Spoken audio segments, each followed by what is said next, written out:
नमस्कार दोस्तों। उत्तर प्रदेश में विधानसभा चुनाव के बाद समाजवादी पार्टी में घमासान मचा हुआ है। सपा अध्यक्ष के चाचा और प्रगतिशील समाजवादी पार्टी प्रमुख शिवपाल यादव बगावत का मौन ऐलान कर चुके हैं। जेल में बंद और सपा के सबसे कद्दावर मुस्लिम चेहरा आजम खान का परिवार भी अखिलेश की बेरुखी से आहत है। चर्चा यह भी है कि शिवपाल और आजम आकर किसी नए मोर्चे का गठन कर सकते हैं। इस बीच एक बड़ा सवाल यह भी उठता है कि क्या अखिलेश इन्हें मनाने की कोशिश नहीं कर रहे हैं, और यदि नहीं कर रहे हैं तो इसके पीछे क्या वजह हो सकती हैं।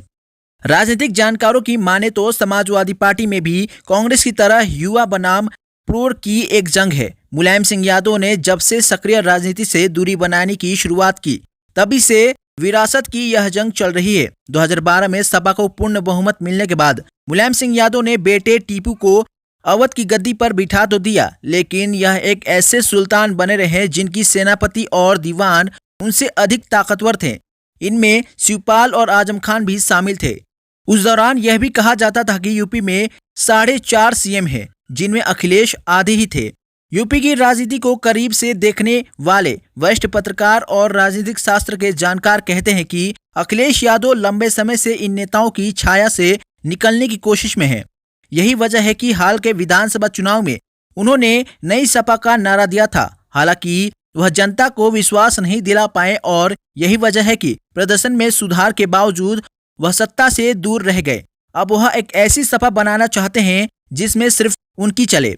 वरिष्ठ पत्रकार कहते हैं, अखिलेश यादव बहुत स्ट्रॉन्ग माइंड के व्यक्ति हैं। उन्होंने कुछ सोचा है, या जो उनको सलाह दी गई है कि नई सपा ही उनका फ्यूचर ठीक कर सकती है। पुरानी सपा में अल्पसंख्यक तुष्टिकरण यादव की पार्टी की छवि बन गई थी। अखिलेश उसे तोड़ने की कोशिश में है। वह गैर यादव जातियों पर फोकस कर रहे हैं, जिन वर्गों पर सपा की पकड़ लंबे समय से कायम है। अब उन पर कुछ कम फोकस करके दूसरे वर्गों को साथ जोड़ने की कोशिश में अखिलेश दिखते हैं। यह अलग बात है कि शिवपाल की बहुत पकड़ थी सपा के कार्यकर्ताओं पर, लेकिन वह अब अपनी अलग पार्टी बना चुके हैं और उससे कुछ खास हासिल नहीं कर पाए। पत्रकार इस बात को भी स्वीकार करते हैं कि अखिलेश पूरी तरह से अब पार्टी पर एकाधिकार की ओर बढ़ रहे हैं। सवाल यह भी उठता है कि मुसलमानों का सबसे अधिक वोट मिलने के बाद भी अखिलेश सबसे बड़े मुस्लिम चेहरे को कैसे दरकिनार कर सकते हैं। क्या इससे उन्हें नुकसान नहीं होगा? जानकारों के मुताबिक अखिलेश का मानना है कि मुसलमानों के पास यूपी में सपा के अलावा कोई विकल्प नहीं है। भाजपा को हराने के लिए उन्हें सपा का ही सहारा लेना होगा।